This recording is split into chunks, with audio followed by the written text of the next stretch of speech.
बूढ़ा हो जाता है व्यक्ति, जिह्वा का स्वाद नहीं जाता। बच्चे हाथ पकड़ते हैं, अरे तुमको डायबिटीज है, मीठा मत खाओ। अरे तुमको ब्लड प्रेशर है, ये घी तेल में तली वस्तु मत खाओ। वो छुपा छुपा कर, दुबका दुबका कर खाता है। उसको पता है भयानक कष्ट पा रहा है, और खाएगा तो और पाएगा। कुछ लोग तो यहां तक ढीठ होते हैं, बोले मरना तो है ही, खाकर तो मरे। वो ऐसे ढीठ होते हैं, या फिर ढीठ कह लो, या फिर इतने दुर्बल होते हैं कि स्वाद पर नियंत्रण की सामर्थ्य तो है नहीं। कह रहे अरे मरना तो है, खाकर तो मरे। अब जो व्यक्ति ये कह रहा है, उस व्यक्ति की दृष्टि में शरीर क्या है? केवल भोग भोगने का साधन ही तो है। और ये जो दशा, ये जो वृत्ति है, ये क्या पशु वृत्ति नहीं है? पशु के लिए भी शरीर क्या है? भोग भोगने का साधन है, खाना पीना सोना, संतान उत्पत्ति, बस। और क्या? उसके पास कोई और विवेक विचार तो है नहीं। खाता है पीता है, संतान उत्पत्ति करता है।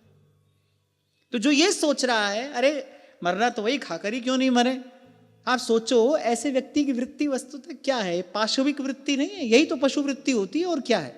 तो कह रहे जो जिह्वा है, अच्छा पहली बात तो कभी आघाती नहीं। कहते हैं ना लोग, कह रहे पेट भर गया, मन नहीं भरा। हालांकि मन कुछ खाली भरा नहीं होता, पेट भर जाता है। अच्छा कुछ लोग तो खाते नहीं, ठूंसते हैं, ठूंसे चले जाते हैं। जितना खा सकते हैं उतना खा लें, पता नहीं फिर शाम हो के ना हो। जैसे एक साधक ही सोचता है भाई भजन कर लें, आज भजन कर लें, ना जाने इस श्वास का फिर आवन हो के ना हो। ऐसे ही कुछ लोग ऐसे खाते हैं कि पता नहीं शाम होगी कि नहीं होगी, हम बचेंगे कि नहीं बचेंगे। ये इच्छा मन में ही ना रह जाए तो ठूंस लें।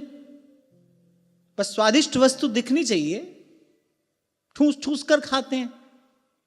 इट्स लाइक उनको अत्याचार करने के लिए किसी दूसरे की आवश्यकता ही नहीं है, वो अपने ऊपर अत्याचार करने के लिए स्वयं ही पर्याप्त है। फिर कभी ना आघाने वाली जो जिह्वा है, ये मुझे स्वादिष्ट रसों की ओर खींचती है। अब पता नहीं आप सब हंस मुस्कुरा क्यों रहे हैं, कहीं ऐसे ही कहीं आसपास खड़े हैं आप इसलिए हंस मुस्कुरा रहे हैं, या कोई और कारण है। यद्यपि इस विषय पर पहले अनेक बार चर्चा हुई, प्रसंग उपस्थित हुआ है, तो मैं फिर कह लूं, संयम तो बहुत बड़ा युद्ध है, अपने विरुद्ध है। और उस युद्ध का अंत क्या है? अंतिम श्वास ही उस युद्ध का अंत है।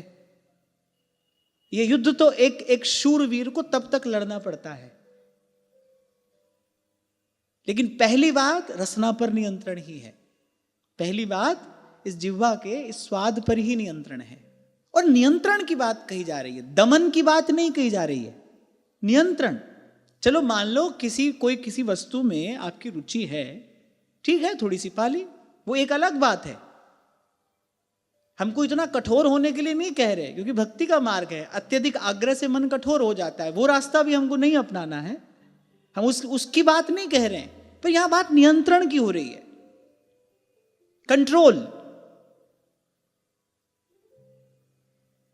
कितनी भी बढ़िया गाड़ी क्यों ना हो, पर भाई ब्रेक तो होना चाहिए ना, होना भी चाहिए और लगना भी चाहिए। ऐसे ही कितनी भी उत्तम वस्तु क्यों नहीं है, हमको कितनी भी प्रिय है, कितनी भी अनुकूल क्यों नहीं है, वो तो ठीक है, पर उसको ग्रहण करने में एक नियंत्रण होना चाहिए। संयम का अर्थ ही होता है नियंत्रित। संयम का अर्थ ना नहीं है, संयम का अर्थ ना नहीं है, संयम का अर्थ है नियंत्रित। युक्ताहार विहारस्य युक्त चेष्टस्य कर्मसु नियंत्रित। ये नहीं कहा जा रहा है कि हमको स्वादिष्ट वस्तु खानी नहीं है, ऐसा नहीं कहा जा रहा है। जो आपको अच्छा लगे, आपको रुचि, लीजिए, पर खाइए, ठूसिए मत, अपने ऊपर दया करिए। भगवान ने आप पर दया की, आपको मनुष्य बनाया, भारत भूमि पे मनुष्य बनाया।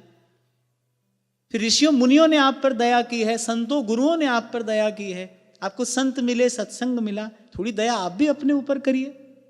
तभी कुछ दिन पहले मैं कह रहा था, प्रसाद के नाम पर कुछ भी ठूसते मत चले जाओ। प्रसाद की एक मर्यादा है, प्रसाद को प्रसादवत ही ग्रहण करना चाहिए। हमारे बाबा कहते थे, चरणामृत इतनो लेव लाला, हृदय तक जाए, पेट तक नहीं। प्रसाद इतना ग्रहण करिए हृदय तक जाए। और फिर कितना भी दुलरा लो आप अपनी जिह्वा को, ये आपकी बात नहीं मानने वाली है, ये तो कभी नहीं आघाती है, ये कभी नहीं आघाती है। और एक और बात, वेग काम का हो, क्रोध का हो या कोई और हो, उस वेग को सहने से ही वो वेग कम होता है और फिर नष्ट होता है।